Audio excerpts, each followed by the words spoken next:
It gives me great pleasure to welcome Dr. Fiona Frank, who's organising these events, and our speaker today, Ali Rocha from Brazil Matters, to tell us more about the political context of what's happening in Brazil. So I just wanted to introduce Ali and Rebecca before we began. I just wanted to introduce Ali and Rebecca and say how pleased we are to have them here. And to thank Janet and Dave for hosting us. So this is a programme, a month's lot of events that we're doing for Dom Phillips and Bruno Pereira, and honouring them and other people who have lost their lives defending the rainforest. And we're doing this from Holton Mill in Lancaster because Sian Phillips, Dom's sister, is a Lancaster musician with lots of links to Holton Mill. And we've decided to do a lot of things around here. So we're doing an exhibition and some concerts and some exhibition and some art things and photography, and a conference in a week's time, which I'm going to send you all details of. Last week, we had a beautiful talk by Dr. Nelly Marubo, an Indigenous leader from the Javari Valley who had worked with Bruno Pereira. And she recommended, among others, this amazing book, which I bought last week, and which is an evening's read and is completely mind-blowing, and I recommend it to everybody. Oh, what's it called? It's Ideas to Postpone the End of the World by Ailton Krenak. I sent it around last week as the book recommendation, but I will send it around again to the people that have been here this week. So this week, we are very pleased to have a very timely talk from Ali Rocha from Brazil Matters and Rebecca Lera from oh, sorry, I've been spelling your name wrong the whole week. Rebecca Lera from Smoke Signal. And Ali, Brazil Matters is really on top of what's happening in Brazil. It's a London-based political activist organisation. And I met Ali in London when I went to see Dr. Nelly Marubo speaking live. She was at that event, and I was really pleased to get to know her and find out more about Brazil Matters and about the film club that she's involved with in London as well, which is going to be hosting a film early next year. So I'm really pleased that we're going to be, it's just such an amazing time. We launched our series of events on the 30th of October. Janet was there. There were 120 people there. We had national coverage in The Guardian. It was such an exciting day. One of our musicians had just come back from London from voting, and so it's so incredible to think that there might be some change. We didn't know when we booked Ali to speak what she was going to be able to tell us about. We thought it might be just some terrible business as usual, and it's just so fantastic to have you both here to tell us about something that might finally be changing. So hand over to you two, and thank you so much. Thank you.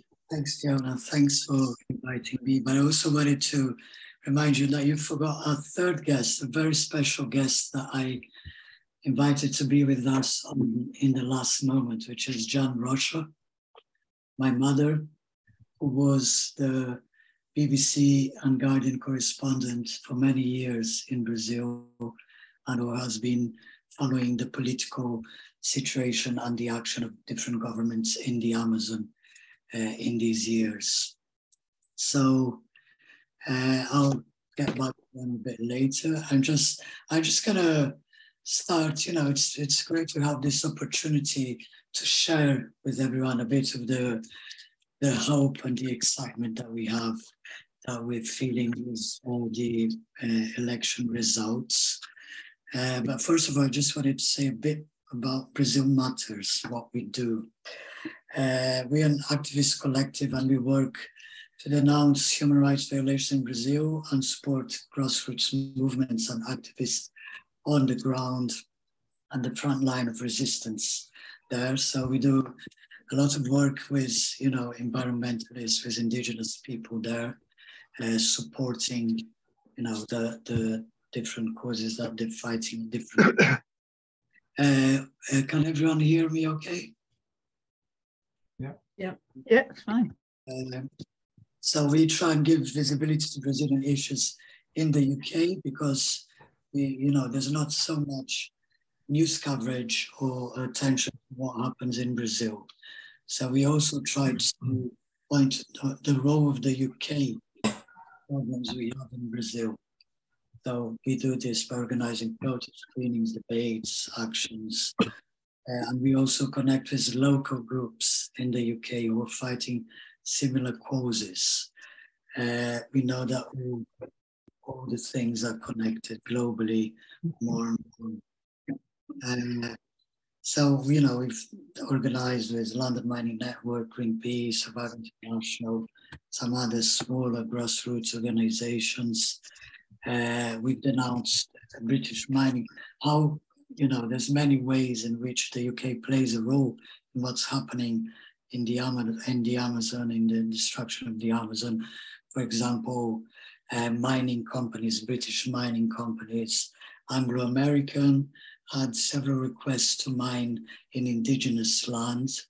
So through protests, they've kind of removed some of these requests we've heard. So they had requested to mine in indigenous, Munduruku indigenous land, which is one of the peoples who has been suffering enormously with illegal logging during Bolsonaro's government. We also have done many protests aligned with Brazil's indigenous movement, which has grown strong, very strong in the last decade or so. And they, you know, they every year they have free land camp, which they call free land camp, when they indigenous peoples, you know, thousands of indigenous peoples from different groups and parts of Brazil travel to the Brazilian capital to make different demands, to demand their rights. The last one, it always happens in April, and the last one in April, we also did a protest here to call attention to what they were calling for in Brazil. And this year, they always have different themes. And this year, the theme was reclaiming territories, reclaiming Brazil, demarcating territories, and indigenizing politics. And since then, this year, we had a record number of indigenous people running for offices in Brazil. And we had the biggest number of indigenous people elected to Congress. So we've had 4 indigenous people elected to Congress. 2 of them are indigenous women, 2 indigenous leaders who are, you know, very prominent leaders in the indigenous movement in Brazil, Sonia Guajajara and Célia Chacriabá. So we've also did, following the disappearance of Dom Felix Bruno Pereira, we did a vigil outside the embassy, and, you know, got to the ambassador to talk to Sean, to Dom's relatives. We got, you know, it's really just, you know, we got the ambassador, them to see the ambassador and to demand that more be done to try and find them. Dom was a personal friend of mine.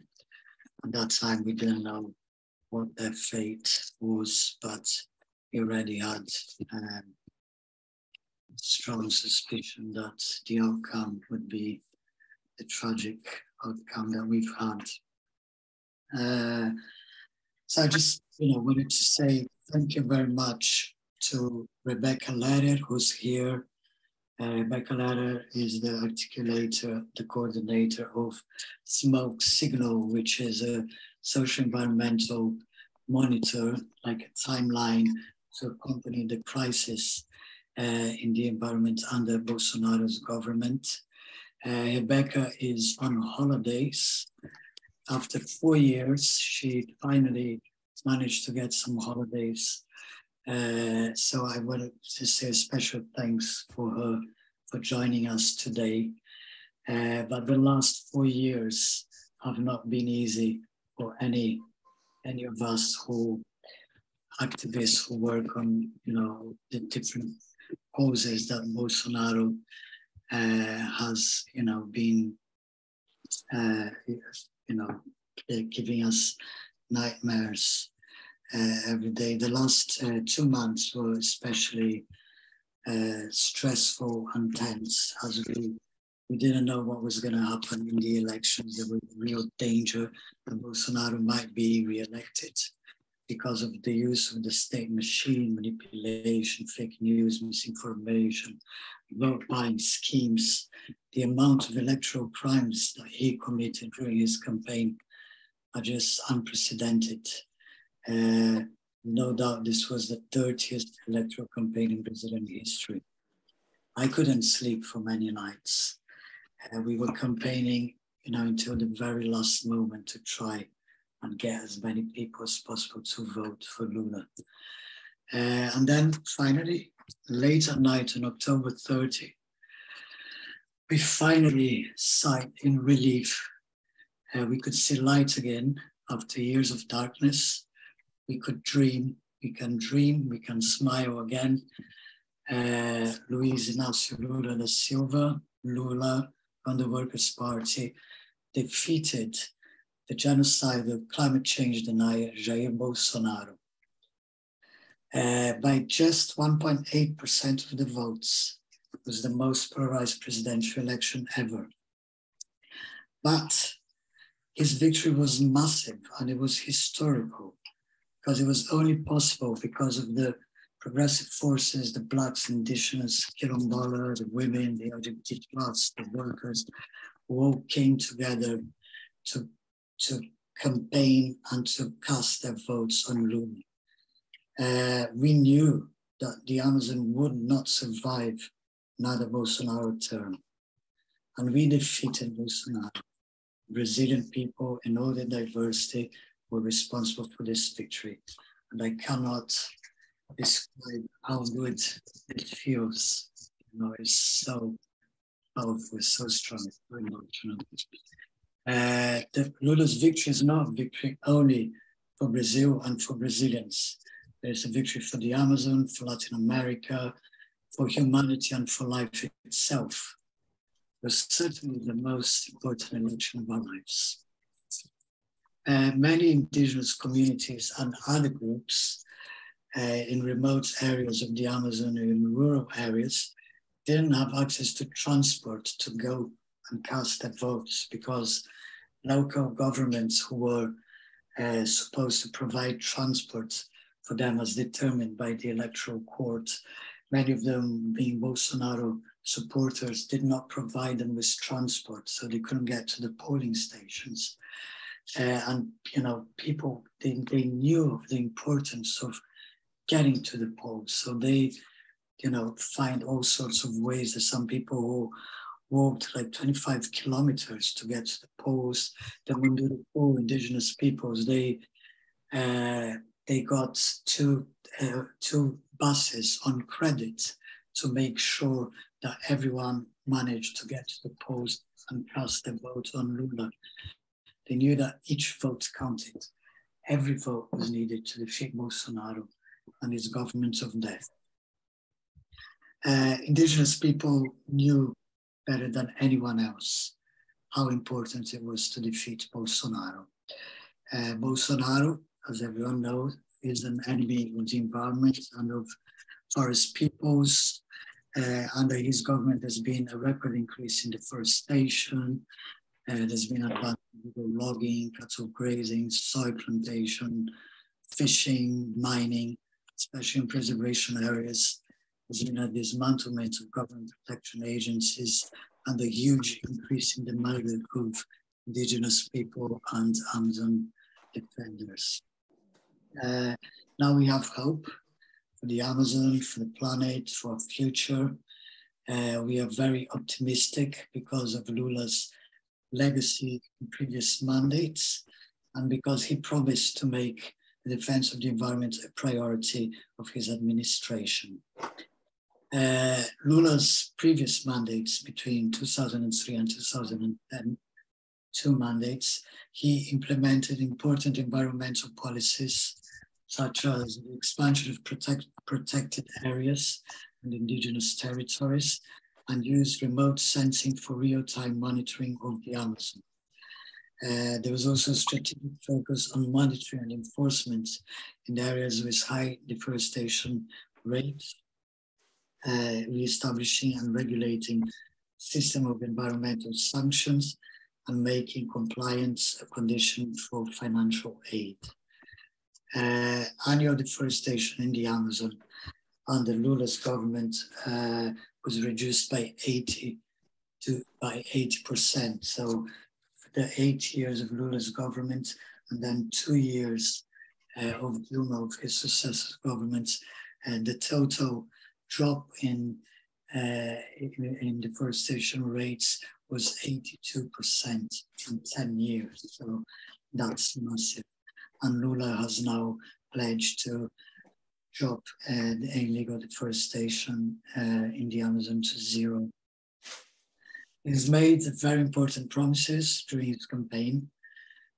One of them was to create the Ministry of Indigenous Peoples. And he will definitely make environmental agenda a priority. So we know that Lula is also going to have many challenges during his government, because we also elected for Congress the most conservative Congress since the redemocratization. We know that most of these people conservatives belong to the agriculture and farming lobby, which is anti-indigenous and anti-environment.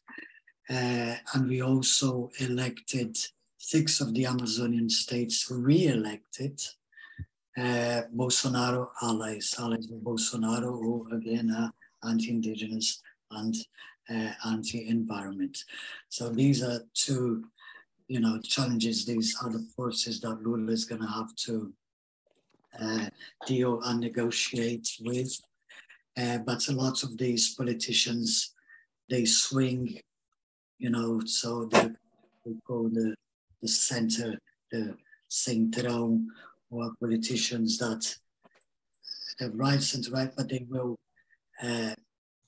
align with whoever is in power, whoever can give them financial support. And on top of that, another big challenge you're going to have is all these people, all these criminals who have been empowered by Bolsonaro, who are acting in the Amazon. A lot of these are still refusing to accept Lula's victory. They're still protesting. They're holding protests up and down the country, but in the Amazon especially, there's been these protests of closing the roads, and even a couple of days ago there were attacks on the highway police who were trying to unblock the roads. They actually fired guns at the police. So to actually make these people that know, the law and legislation again that they're going to have to respect might be the challenge. Yesterday, it was announced that one of Lula's promises, which was the creation of indigenous, the Ministry of Indigenous Peoples, has gone through, because Lula has already started working. They've already got a transition team, and there has been announced that there's already a group set up to implement this new Ministry for Indigenous Peoples. I'm receiving some information now about some of the demands of the indigenous peoples for Lula's government, which I want to go back to a little bit later. I think I'm going to hand over now to Rebecca,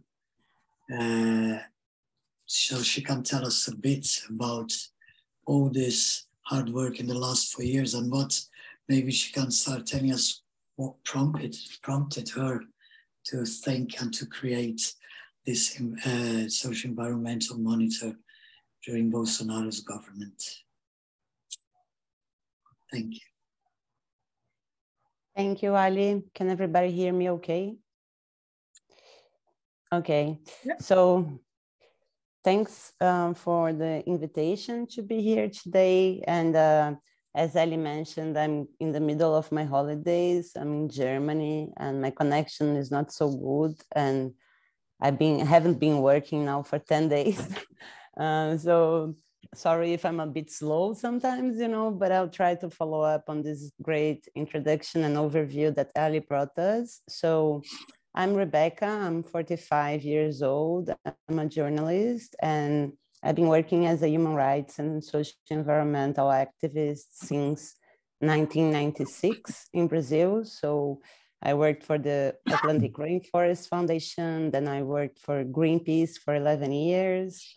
Then I worked for Amnesty International, also for the Global Commission on Drug Policy. So I've been trying to address drug policy reform and land use, climate change, forest issues all my career, over 25 years, working on those issues because I look at, these are like kind of the main unresolved legacies for Brazil from, since colonial times and through the whole dictatorship and other stages that we had in our history. So you can see clearly the inequalities and the lack of rights and the lack of access to land and to housing and to basic human rights. It's connected to land use policies and also to drug prohibition in Brazil in a very specific way.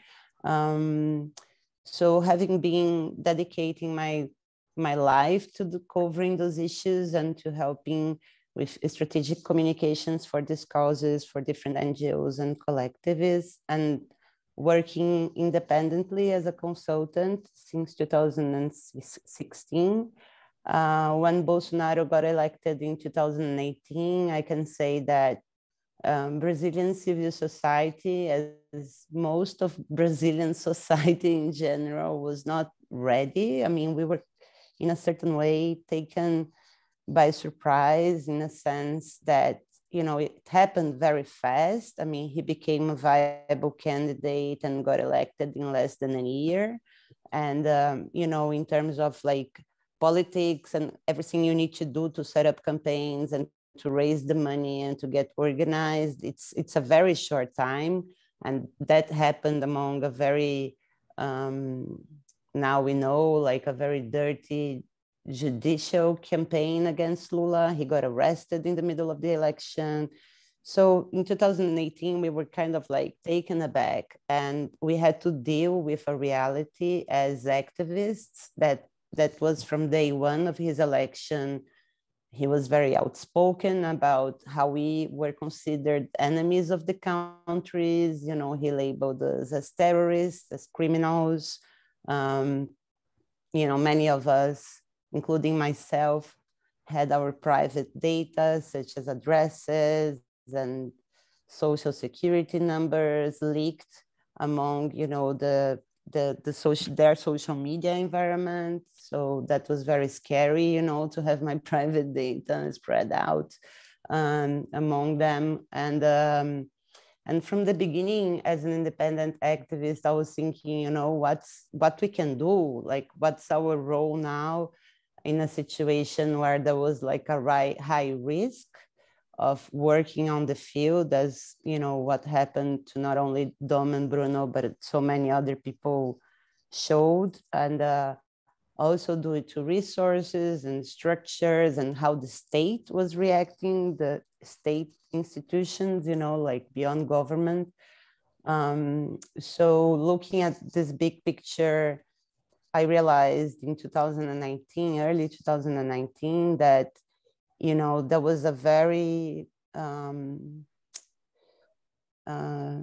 mean or like malignous, I don't know if it can work, sorry if I'm inventing English words, but like very evil kind of tactic behind his way of governing. So it's shock doctrine, where like you have all this fake news, disinformation, and attacks and hate speeches happening on a daily basis, either by himself or some high-ranking government official, and that gets replicated in the different levels of society, but also a lot of like proactive work to change laws and to reform civil institutions that, for instance, did all the environmental control in the country, or did all the assistance to indigenous peoples, or looked over land use and regulation in the country. Because in Brazil, especially in the northern part of the country, in the Amazon region specifically,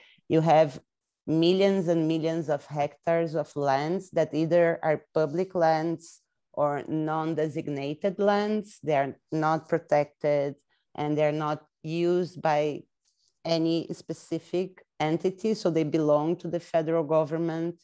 They're under the responsibility of the federal government, and they are located in the most remote areas of the Amazon. So where there are no roads and it's very expensive to get to. But those lands, it's where the valuable timber is, and it's where you can grab the land, or you can invade and occupy the land illegally, because there is no control as well. So what we saw over these 4 years in terms of land grabbing, land invasion, and the illegal occupation of public lands in Brazil was unprecedented. I think only when the Portuguese arrived here in like 500 years ago, this happened at a similar scale, because it was really like, that was the basis for the whole environmental crime explosion that we saw. You know, it always starts with land grabbing. So it's land grabbing that pushes the agribusiness frontier further into the forest. And we saw that it's visible on the map how in 4 years, it did like this, the angle of the agriculture frontier, the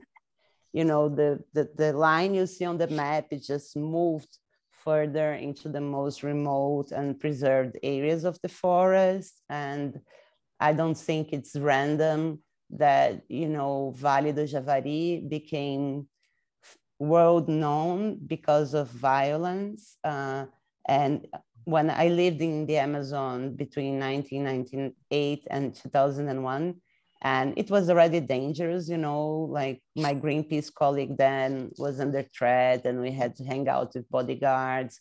But there was like a notion, like a line that you didn't cross. And, you didn't cross the line against public servants like Bruno Pereira, and you didn't cross the line against international journalists or activists. So the fact that he belonged to Greenpeace back then sort of protected him. And during this past 4 years, this kind of invisible line that even the criminals in the Amazon didn't cross, it was just suspended. Any social contract of sharing that space was on hold, because Bolsonaro government backed the most horrible and violent occupation of Amazon lands in the last 100 years at least. And that reflects on deforestation rates, and that reflects on the number of hotspots and fires we witnessed not only in the Amazon, but also in the savannas and the Pantanal, the wetlands, which was the greatest fire of all times in 2020, with like almost 80% of the biome under fire at a certain point. And it's a wildlife reserve. So also like the whole biodiversity crisis beyond, the indigenous peoples and the Afro communities, the Quilombola communities, but also like the biodiversity loss we had over these 4 years. It's unsurmountable. We can't even count for that. As well, the rise on greenhouse gas emissions that is linked to land use in Brazil, placing us among the top 5 emitters in the world. So it's all very kind of I'm still grieving, you know, like I'm happy and relieved for Lula's election, of course, but I'm still grieving and I'm still very angry and upset. And I'm looking forward that, you know, the work that we do with smoke signals. Sorry, I got a little bit lost there. And I started talking about myself and then the Amazon, but then, yeah, just going back to why we do what we do, and this monitoring that we started in 2018 when we realized that it was kind of planned, this attack on the environmental institutions, the NGOs, the activists, the indigenous groups. And, you know, it was all a plan to make land more accessible to land grabbers and to cattle ranchers and to loggers. And in practice, it secured land and for a new cycle of commodities expansion in Brazil. In my analysis, you know, like they have land to expand cattle production and also soy production for another 10 years now. So much was deforested and devastated that it secured this new cycle of economic development in this current model, also for mining industry in the Amazon. So we realized that it was a very like organized and systematic attack, and it was going to last the whole government. And it was actually a central economic agenda for Bolsonaro, because many people said he was incompetent, but I think it takes a lot of a certain kind of intelligence and effort to accomplish the level of destruction he did, you know, in a very sad way.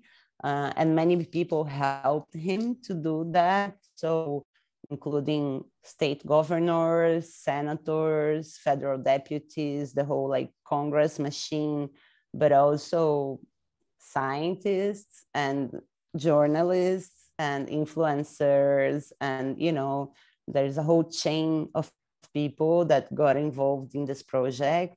And I'm hoping that the work that we did with the monitoring and the organizing all these events in a timeline that is accessible and that references the primary source of the information. So it's a tool, like it's a public service that we wanted to offer to help fight disinformation on this issue, and also specifically to bear witness and to build a memory, because without memory, there is no justice nor reparation. So we want to see this memory used to further hold these people accountable for the crimes against humanity they committed during the past 4 years, so that it doesn't happen again. Because, you know, as Ali said, it was all very close. And I'm afraid to say that if we had another 2 weeks of campaign, maybe he would have won, you know, because the amount of money and the amount of lies that were being told, the manipulation that was going on, we almost lost this election. And that's very scary. And how we come back from that, not only in terms of like helping Lula rebuild the country and the institutions that were destroyed by Bolsonaro, but also how we hold these people accountable and how we create like this commission of truth about the Bolsonaro years, and how do we embarrass and how do we name and shame them at international fora so that they're not welcome and they're not relevant politically. Because also, just to finalize, I speak a lot, so please cut me off, but just to wrap it up, I think what happened in Brazil, it's not detached from what happened in the UK and what happened in the US and what happened with the extreme far right as a whole around the world in the last years. And I think it's connected to our efforts for climate justice that, you know, go to the core of this new colonialist and hyper-capitalist system that we see defended by this extreme far right. So I think everything is connected, and Brazil is kind of a central it's a key frontier in this extreme far right plans for the world. So Bolsonaro sure received a lot of funds from international donors. And that's why I think the international community has a role to play on, holding them accountable, but also supporting Brazil to rebuild after this nightmare that we are starting to come out of. I'm a little bit more cynical than Ali. I think Lula, he improved a lot in his discourses and messaging around environmental issues. I think he evolved, and that's great, but I was very critical of his first governments in this agenda specifically, despite the drop in deforestation. There were many other problematic stuff, including with oil and gas in Brazil. So it's not only the Amazon here, we also have an energy matrix and nukes and everything. So I don't want to polemize, but I'm just saying it's complex, and I'm going to remain a critical, but the one that wants to solve the problems. So thank you very much again. I hope it was clear enough, and yeah, thank you.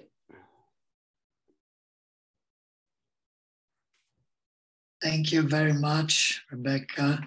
I thought you might want to also talk a bit about the report that you launched in August, because it's a valuable resource for journalists. Sorry. And then maybe you can tell people how they can access the report. Okay. Tell us a bit about that, please. Sorry. So for this year, like as a result of this monitoring that we did since 2019, we produced a guide, and it's called The Amazon and the Future of Brazil, an analysis of the 9 states of the region between 2018 and 2022. And so what we did was to collect testimonies from local land defenders and activists and indigenous experts and teachers and students and young people. So we heard a variety of local people that are actually worried about the situation there and are fighting on the front lines to defend human rights and the land and the forests in the Amazon.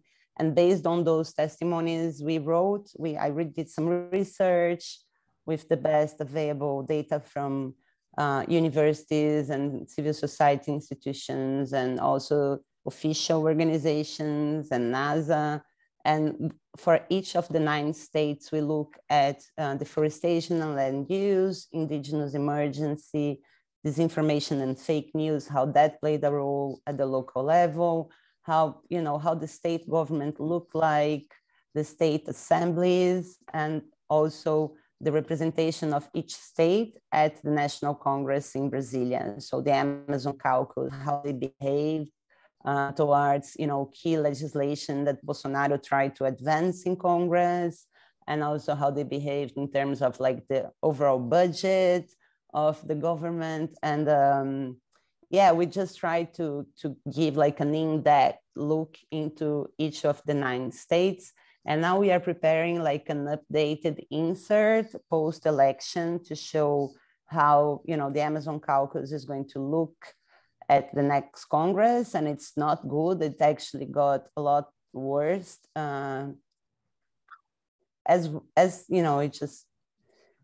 It's just dominated basically by the farmers, the big landowners actually, and cattle ranchers, and the most retrograde sectors of the Brazilian economy. And they're very much relying upon this very aggressive use of land and land grabbing.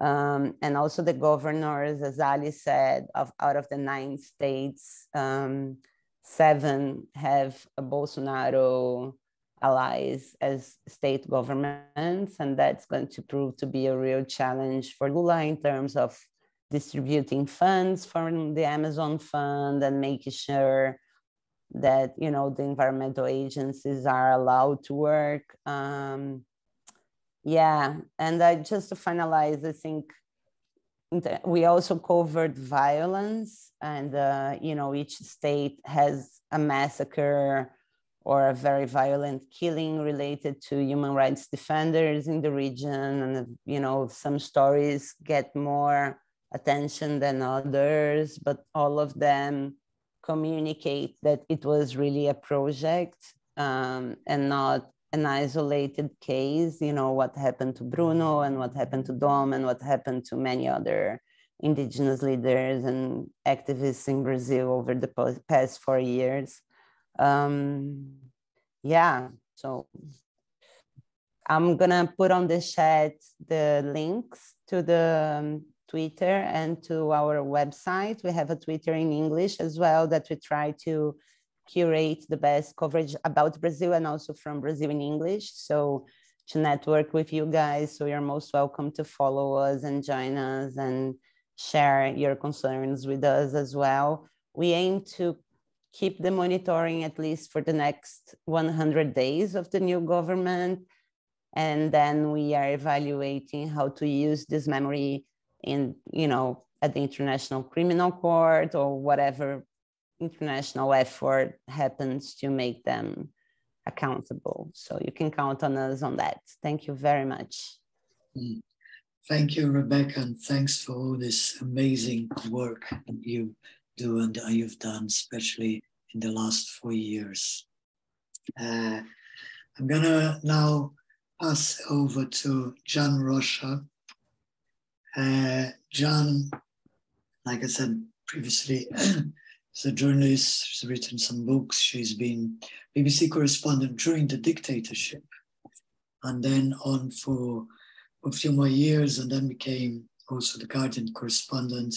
She's written books about massacre in the Yanomami indigenous land, massacre by illegal miners. We know under Bolsonaro, there was an invasion of 20,000 illegal miners, and the level of destruction and violence against the community are shocking. So Jan has followed, you know, throughout the decades and different governments, you know, how this has happened. So maybe, Jan, you can tell us a little bit about how, you know, the different governments acted within the Amazon throughout these years and what we can expect now from Lula's presidency, Lula's administration. Thanks. Thank you. Thank you, Ali. Thank you for inviting me to take part in this discussion with some very interesting people. Well, I first went to the Amazon a long time ago, actually in the 60s, when I was a young volunteer in Brazil. And in those days, it's worth remembering, there weren't any roads at all. The roads, in fact, were the rivers. So you travel by boat, or you travel by flying plane or hydroplane, because most of the towns and cities also didn't have landing strips, didn't have airfields. Could you, excuse me, could you just tip your camera down so that everyone can see your mouth, please? Sorry. Like that? Thanks. Lovely, thanks. Is that right? Just tip it down a bit further so we can see your chin. It's better for people who are lip reading. I want to hide my chin. Is that better? Yeah, thanks. Just keep your head up. Okay. Okay, so in those days, there weren't any roads really in the Amazon. The rivers were the roads really. You travel by boat, by canoe, whatever was available, or there were flying boats, hydroplanes, which landed on the water, of course. So the forest was almost entirely intact. The forest was an incredibly beautiful thing to travel through. This vast, very noisy place, actually, because the forest is always full of birds and animals and so on. And that was in the 60s. Then the military, who came to power in 64, began to build roads. They wanted to conquer the Amazon. They wanted to integrate it into the rest of Brazil. So they set about a very ambitious road building program. The main road was what was called the Trans-Amazonica, which ran from east to west, across the middle of the Amazon. They also started building a road called the Perimetral Norte, which ran through the territory of the Yanomami Indians. These roads, of course, brought with them, because they went through indigenous lands, they brought with them disease, they caused lots of deaths among the indigenous peoples. But the idea of the military was to use the roads to bring people from other parts of Brazil. And one of the dictators actually said, we're going to bring people who have no land from the northeast to a land which has no people, i.e. the Amazon, as though the Amazon wasn't inhabited, as though there weren't already, and had been, of course, for thousands of years, huge indigenous populations. I mean, they were huge when Brazil was discovered, but they were largely decimated by disease again. But there were hundreds and hundreds of different Indian ethnic groups living in the Amazon. So to say it was a land without people was to completely ignore the existence of all the people who did live there. And apart from the indigenous people, there are all the, what used to be called caboclos, who were people who were descendants of Indians and white peoples and settlers and colonists who'd married, who'd produced offspring. So there was quite a large population living along the river banks too. But the idea was always to bring everything under control.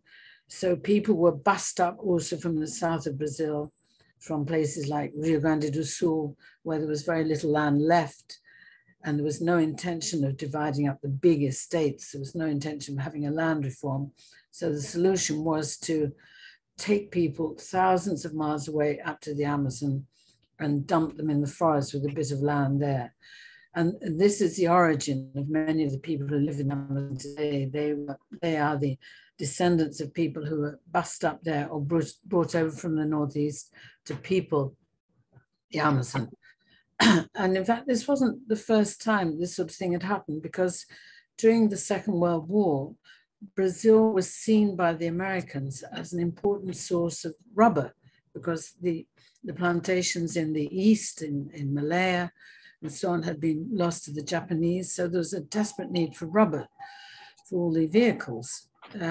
So the Americans and the Brazilian government of the time, which was Getúlio Vargas was the president, they concocted a scheme to bring over from the northeast thousands and thousands of men to work in the rubber. They weren't plantations in Brazil. The rubber was just naturally there, and they were actually called colocações. So each rubber tapper was responsible for a certain number of trees.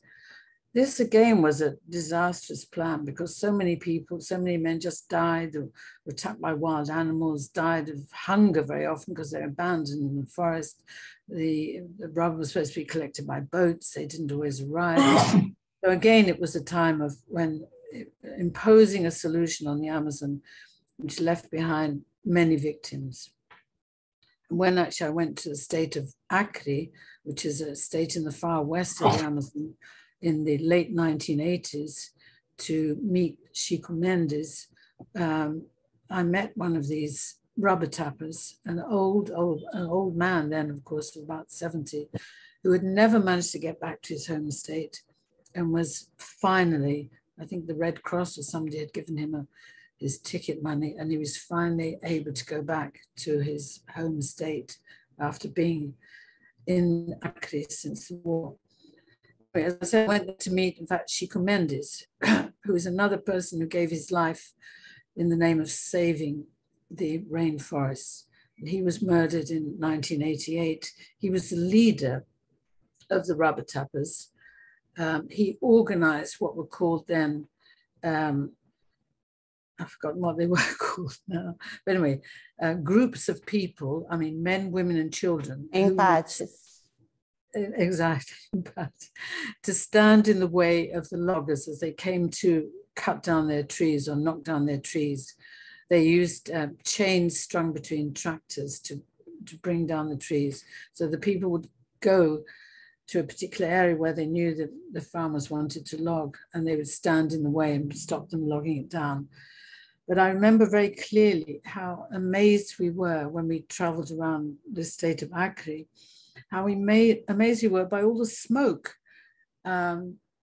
And at the time, the newspapers published reports saying that the weather in the Amazon was very bad. There were all these big clouds, planes couldn't land. But in fact, it was the smoke from forest fires.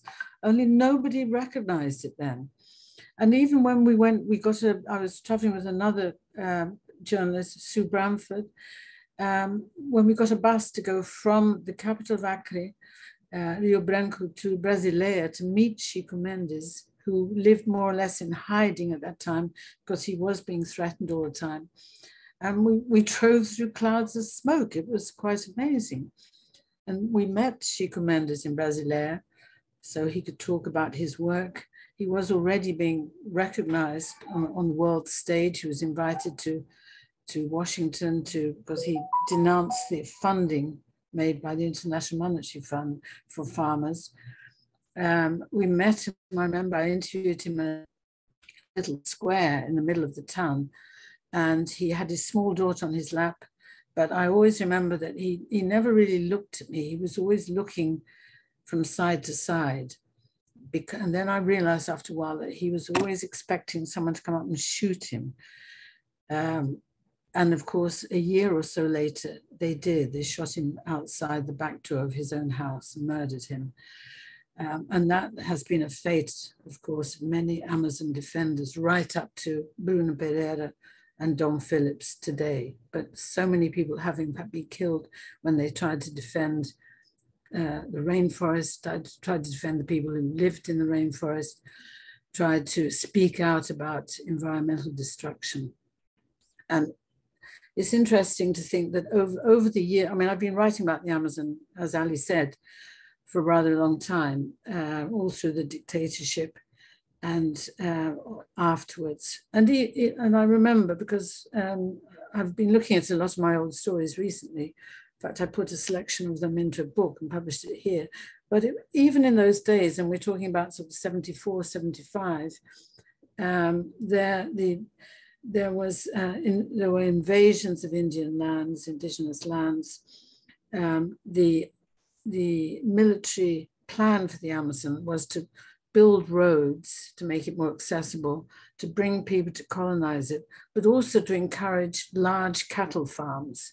And cattle farms not just run by traditional farmers, but by banks or other big institutions, because they gave them incredibly generous tax incentives to do that.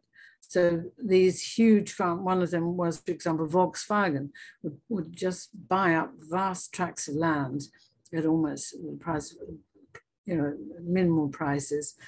And these large holdings also would very often use slave labor to clear the land. And that is a practice that happened all through, ever since that time. And even today, slave labor, enforced labor, debt bondage, whatever you like to call it, is still found in many places in the Amazon, because for the land grabbers, for farmers who move in, it's the cheapest way of clearing the land. But anyway, over the years that I've been covering the Amazon, an incredible number of projects and plans and programs have been introduced to deal with the Amazon, as it were, because from the point of view of the central government, I think the Amazon has always been seen as just as a sort of backyard full of resources. So it has to be exploited. Or it's also been seen as a region that you have to get through to go to ports. So over the years, there have been projects for building new lands, new roads, new highways, turning rivers into waterways for big ships, big cargo ships to go through, and also railways. There's a very efficient railway was built from the Carajás to take out all the mineral ore to the port in Maranhão. And there's a project now to build a railway called Ferro Norte in the south of the state of Pará, which again would be used to take out resources, driving through indigenous land again. Sorry, John, can I just interrupt you one quick moment? I'm just bit wary of the time because we were only supposed to go until 2, and that's 2 minutes away. So I mean, I'm happy to stay a bit longer, but I don't know how, if everyone else is okay to stay a bit longer, because we would still like to.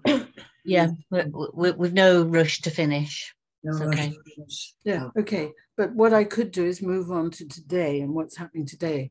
And obviously previous speakers like Ali and Rebecca have talked about the Bolsonaro years, what terrible years they were when law enforcement was practically abandoned, environmental agencies were dismantled, and Bolsonaro literally encouraged mining in indigenous land and invasion of land grabbers by receiving leaders of these groups in the Planalto Palace. And mining has already had a terrible effect on the Yanomami Indians, as it did in '89. I remember covering that when 15% of the population died. Now the miners are there again, but they're no longer just individual gold panners. Now they're mining companies using big machinery. But we do, after the victory of Lula, there is hope. I understand Rebecca's reservation, she's quite right, but I think that Lula, it seems to me, has embraced the cause of climate change, the climate emergency. The fact that he's going to Egypt, Sharm el-Sheikh, the COP27 next week, as he was invited personally by the Egyptian president. And this will show, I think, very clearly that Bolsonaro has already been sidelined. Nobody's going to bother to talk to the official Brazilian representatives there. They'll all be wanting to talk to Lula and to know about his plans for the future. And Norway, for example, has already promised to start the Amazon Fund again. But of course, we know it isn't just up to Lula. It's also up to the Brazilian Congress, which is a very conservative Congress. It's packed with people who defend mining interests, farming interests, who defend basically exploiting the Amazon. So, but on the other hand, the Congress is also has this large group of deputies who want to be with the government, whatever the hue of the government, left or right or whatever, they want to be in the government for personal advantage, of course, but also for the perks they get. So I think a lot of bargaining is going to go on. Lula will, I think, choose. He has at his disposal such fantastic people, people like Marina Silva, people like Isabella Teixeira, all sorts of very competent and informed people who know all about the Amazon, who've been working on it for years. Tasso Azevedo of Map Beyond. There's a whole variety of Brazilians who are incredibly well informed, have a lot of experience in the Amazon. He has these people at his disposal if he wants to invite them. And he, of course, is already inviting many of them. The problem will be in Congress. But I think it's not just up to Brazil as well. Brazil obviously has a huge role to play in the next few years in terms of the environment. But also foreign markets have an important role to play. I mean, while there's still a demand for Brazilian beef, for Brazilian timber, for Brazilian soy, those things play a part too. While that demand continues, people will want to go on producing it. So I think under Lula, there is a chance of saving the rainforest, which certainly wouldn't have existed if Bolsonaro had been re-elected. That would have been goodbye to the forest. Under Lula, there's a chance. It's not going to be easy because there are maybe 27 million people who live in the Amazon region and who do need, after all, to earn money, to have jobs, to survive, and so on. Although it's always been one of the lies of the Bolsonaro administration is to say that his projects provide jobs and money for people who live there. That's untrue. I mean, studies show that the areas which have the greatest levels of deforestation also have the poorest levels of human development. So it's a big challenge to Lula, to Brazilians, to the world. And I think Lula now needs all the support he can get from every other country. Financial, yes, but also political support for his government, which will come under huge attack from within Brazil, from people trying to sabotage it, people spreading fake news and so on. All that will go on. But I'm hopeful. I think this is a chance. And Brazilians are hopeful that this will make a change. Thank you. Thanks. And we have to be hopeful. There's no other way. And, scientists have been saying that the Amazon is close to a tipping point. And, its role of sequestering carbon has now, been reversed, and parts of the Amazon are now emitting more carbon than they are actually removing from the atmosphere.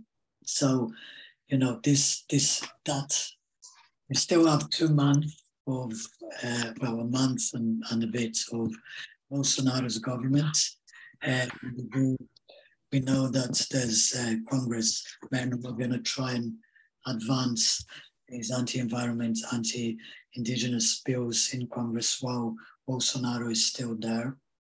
So the resistance will have to continue, but all this movement in the opposite direction already is a very positive, and it's just the difference of approach. I mean, the people that Bolsonaro put in these key posts in protection agencies, that all the people, all his ministers that had absolutely no knowledge or no experience of the area that they were put in charge of. And Lula is the opposite. He's choosing technical, experienced people in each of the areas, and in the environment, obviously, is going to be no difference. And like Jan said, there's a whole, range of people that he can go in to form his government and his administration. I think, there's so much else. This could be a conversation for hours, but I think I'd like to open a bit for questions. If anyone has any questions, and then depending on people's availability, maybe we can continue. Yes, well, thank you very much, all three of you. That was absolutely fascinating. So has anybody got a comment or a question that they'd like to put?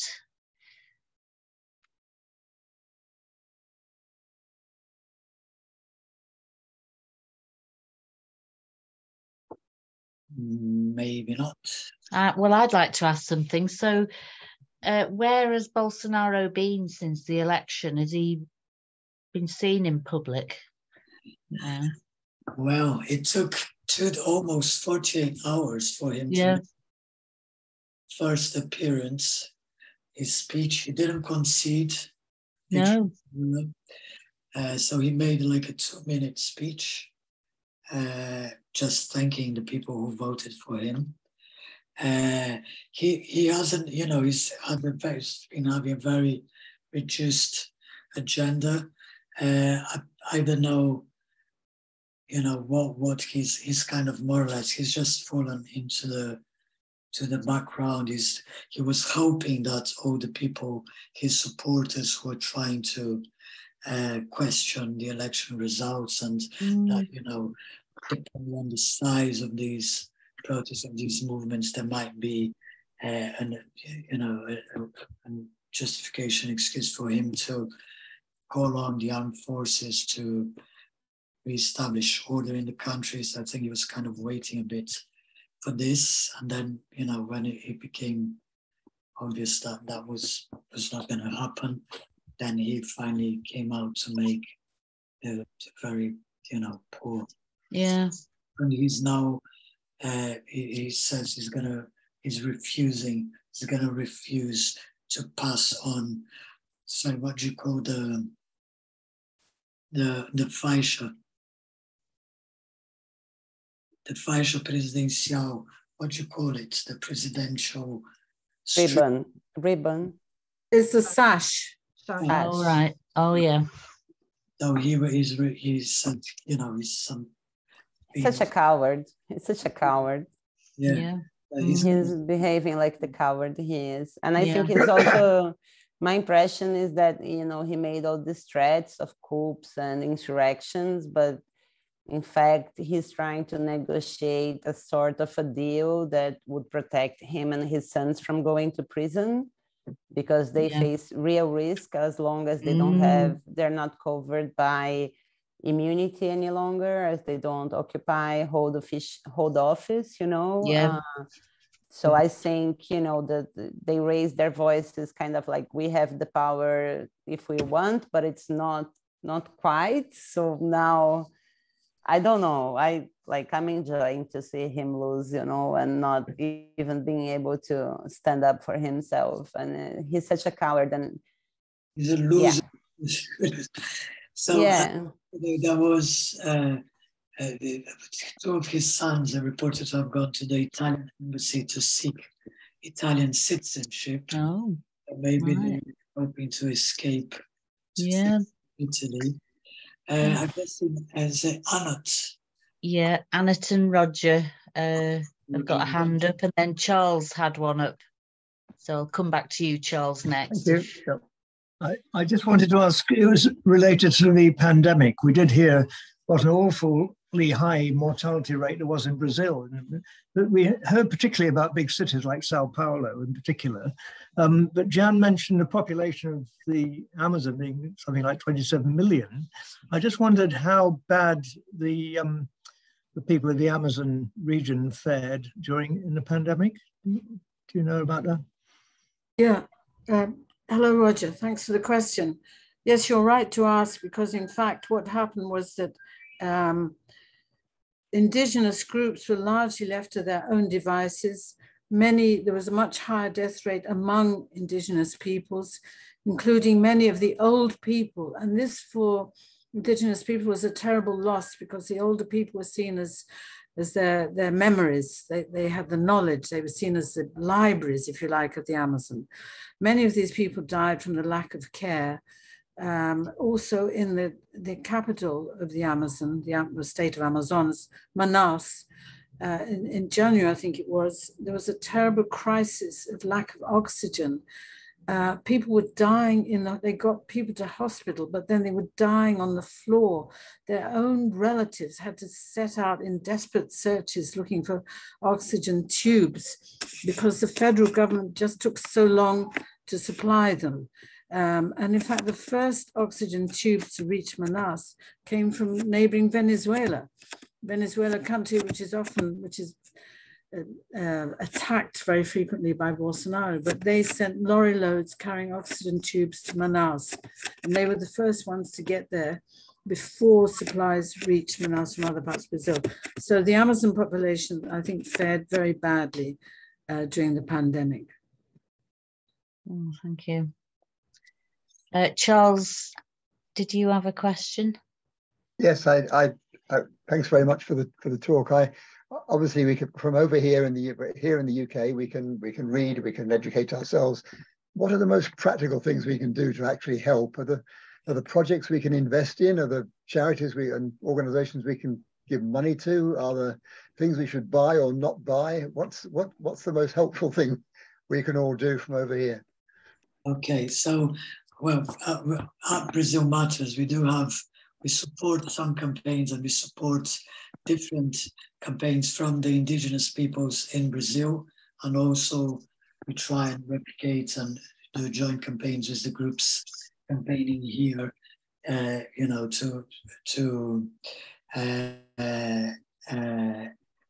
highlight the companies here to contribute to Amazon deforestation. So there's lots of supermarkets here, for example, that buy meat or soy from illegally deforested areas in the Amazon.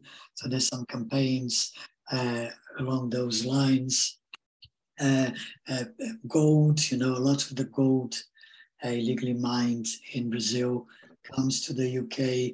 So first of all, it's kind of tracing, the products that you're consuming and making sure that they are not coming from illegally deforested areas. That's one thing, one way in which you can contribute, supporting the work that we, Brazil Matters, do here in the UK. Follow us on social media and try and, support those campaigns. There's going to be London Mining Network is doing a campaign against BHP, which is Anglo-Australian mining company who was responsible with Vale, the Brazilian mining giant, for the largest environmental tragedy in Brazilian history, Mariana, which was completed 7 years on Saturday, the 5th of November, and that no one has been punished to this date. BHP now will have to answer in British courts because of campaigns by this group of lawyers, because before they were trying to keep it so they would only be tried in Brazilian courts and be much easier to evade justice. So this was a big victory that was announced a couple of months ago. And BHP is now, they've got their AGM meeting, but this year they're not going to hold it in the UK because for fear of protests. So they are only going to do it in Australia. So there's a campaign, why BHP, why are you hiding? So we're going to be posting some stuff about that. That's not Amazon, but it's environmentally related. So yeah, we're going to have different campaigns. We transport campaigns there. Brazil Matters is a very small collective. We all volunteers. So our capacity is, varies on how much we can do, but we will hope to be always publishing, posting about different campaigns that you can support in the Amazon. Perhaps any of you could just post any links in the chat, if you like, that will remind us of what to look, of places to go and to get more information. Yeah, I'm going to post all our Brazil Matters social media here. Thanks very much. Elizabeth's got a hand up. To ask more specific information. Yeah, I'm thoroughly enjoying the conversation, and I very much value your individual comments in the presentation. But it has always occurred to me that for people in the UK, Brazil is the Amazon and Brazil is jungle and tall trees. We know that there's a lot of the Amazon outside Brazil. Do you have any comment to make about similar activity for preservation of the tropical forest and equivalent cerrado areas, say in Colombia and in Peru and Ecuador? Well, we know that there is a movement now, even from Lula, with the governors of these other states, to actually do a joint action to preserve the Amazon. This is one of the things that has come up since Lula's election, this new initiative of doing a local Amazonian initiative to protect the Amazon. But I'm not sure I answered your question there, because Brazil Matters, we deal mostly with Brazil, but we connect with groups from other countries as well, but we are focused solely on Brazil. So I don't know if Rebecca. And I would say, Elizabeth, that there are like many organizations working in the whole Amazon basin. So that includes indigenous groups from Ecuador, from Peru. Amazon Watch is one of the NGOs that does a lot of work in Ecuador and Colombia, to say the least. And there is also local groups from Peru and Bolivia. And it's harder in the north, like in Suriname and the Guianas. There is less organized civil society as far as I know, but there is still like networks of indigenous peoples from that part of the Amazon, the eastern part, the western part. So I can share with Ali some of these links later, because I don't have them in hand, and then can pass them over to you. Yeah. But just to add something, because there's a lot of Brazil outside the Amazon as well, although we cannot disconnect, the country's fate to the Amazon, and the Amazon occupies more than half of our territory. most of the people live on the coast and in the big cities, and that's where, you know, it's concentrated most of like structural and, you know, police violence and mass incarceration is happening. So all the other human rights struggles that we have in Brazil, that's also connected to the economic model that we have here. So I think, you know, one of answering the question, the previous question about what you can do to help, I think it's also to talk about Brazil as a whole and, you know, beyond the Amazon, and why we as a country being home to the Amazon still struggle with so much poverty and famine and, you know, like basic rights not assured to the majority of the population. And that goes right back to the question on why we are destroying the Amazon and how who is benefited by the current model of exploration, you know.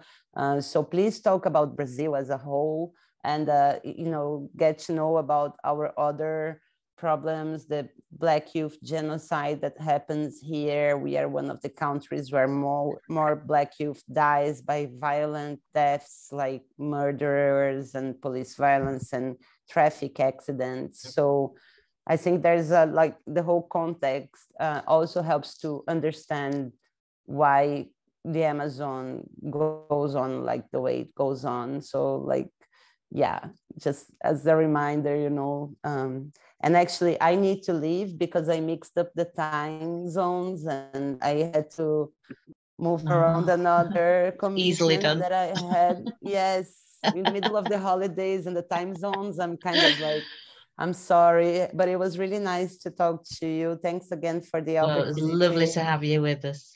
It's been great. Please, I'm accessible. Ali has all my contact information, so we keep in touch. Thanks for your support, and to a new time for the Amazon. We'll give you a round of applause virtually. Bye. Thank you very much. Bye-bye. Bye. Thanks, Ali. Ali, can I just add to the reply to Elizabeth? Yeah. Under Bolsonaro never wanted much to do with the other South American countries or Latin American countries. He didn't believe in multilateral organizations.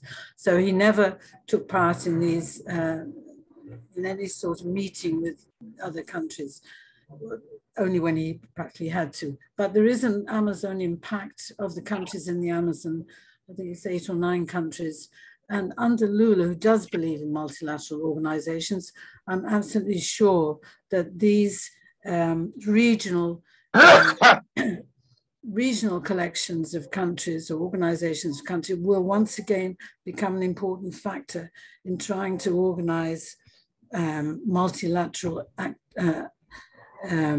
actions in the Amazon. Because of course, in countries like Ecuador and Colombia, there's massive oil drilling. Indigenous groups try to stop it, but it's very difficult for them. Every country is slightly different, has slightly different problems, but they have a lot of things in common, which is trying to protect the Amazon rainforest from all these destructive activities. And I think, again, under Lula, there's a real chance that that cross-border participation or organization, collaboration rather, will once again be important, be activated. Yeah, Fiona. Just to add to that, and I've seen that, there's also, what is it, an OPEC of the rainforest or something, where he's linking with, where Brazil's going to be linking with Democratic Republic of Congo and Indonesia to look at forests around the world. Yes, that's a global thing, isn't it? That's an international thing. Yeah. Yeah, I just wanted to say I posted on the chat John's last article about the very regular contributor to Lab. She has a blog that she's constantly publishing articles about the political situation in Brazil and the environment. So I want to have a look at that and follow that as well. Thanks, Alice. And Annette, you're muted at the moment. Unmute yourself, Annette. Annette, you. I was just interested in your surname, Russia. Russia's my surname comes from being married to Brazilian. All right, our surname. Yours, yeah, between you. As I know the Arosha. It's actually, I think it's a Portuguese surname, isn't it? Originally, yeah, originally. Yeah. But it's a fairly common surname in Brazil. There are lots of Rochas all over the place. Some of them are good people and some of them are terrible people. Yeah, I'll bear that in mind. I hope we're on the good side. Lovely. Well, I think we can bring that to a close now. It's been a wonderful afternoon, and thank you all very much indeed. Yeah. I'm certainly learning more about Brazil and the Amazon in the last few weeks, and it's wonderful. And we've got lots of extra reading and things to look at, documentaries and so on. So it's been a very rich and varied journey for us all here in England. So Ali and Jan, thank you very much indeed. Thank you, Janet. Thank you. And I'd just like to add to thank the continuing. I'd just like to add to thank Jan and Dave and the Continuing Learning Group for hosting us for these 5 days, for these 5 weeks. Yeah, thank you so much. So next week. One more thing. Yeah. To ask, people who are more interested in supporting us as well to follow us on social media, to contact us and keep an eye on future actions. Yeah, definitely. And also what you can do, because there's another thing that has been kind of come to light recently, not so recently, is about pension funds, lots of pension funds who are actually to Amazon deforestation. So that's another issue. I mean, we want to publish more information about this in the coming months. It's more likely from next year. Oh my God, yeah. So need some, funding to carry on doing the work that we do. But if you're interested in knowing any more specifics, feel free to contact us. I've left our email there as well. Thanks. Thank you. So one thing that you can do, if there's 3 little dots just at the bottom of the chat, if you click on the 3 little dots, it says save chat, and you can save all the links in the chat. I'll be sending round these to everybody that's booked, that actually came through my booking link, which is not everyone. Next week, we've got Dr. Cecilia Gontijo-Leao, who talking about the importance of Amazonian streams for the future of the largest river basin on Earth. The following week is Camila Silva on how bad is the recent wildfire crisis in the Amazon forest. And the final one is Professor Jos Barlow, policy options for a flourishing Amazon. And I think he's going to the COP, and he's going to be bringing back stories from the COP. And those 3 are all from the Lancaster Environment Centre. And on the 19th and 20th of November, in person and online, we've got an absolutely fascinating Saturday afternoon and Sunday full day. We've got 5 speakers, including Juliana, who's here somewhere, who did our interpreting last week, and she's going to be speaking next week at our conference. We've got 4 other speakers from Lancaster Environment Centre and local Lancaster activists, most of them from the Amazon, living in Lancaster. We've got a very rich city in Lancaster, full of Brazilians and South Americans on the Saturday. And on the Sunday, we have Nelly Marubo, who spoke last week, doing a keynote speech about the importance of the forest for the Marubo people. We've got a speaker from Greenpeace, a speaker from Cool Earth, and a speaker from Survival International talking about their work. Well, Survival International and Cool Earth are talking about their work with contacted tribes and uncontacted tribes. And Greenpeace is doing what Charles talked about, getting us to think about what we can do, what we can change in our lives, what we need to be campaigning on locally. And then in the afternoon, we've got a roundtable with 2 of Dom Phillips's colleagues from The Guardian, Tom Phillips and Jonathan Watts, who will be online from Brazil, talking with Alison, who will be in person in Lancaster about how things have changed since the murders for reporting on the Amazon. And I was shocked by what Rebecca said, that there used to be a line that wasn't crossed and now there is. It makes me realise that things have really changed. So we've got all of this going on. We've also got, if you're in Lancaster itself, we've got art and photography and an exhibition, lots of things. This has been a really important part of it. Thank you so much, Ali and Jan. Rebecca. Thanks, everyone.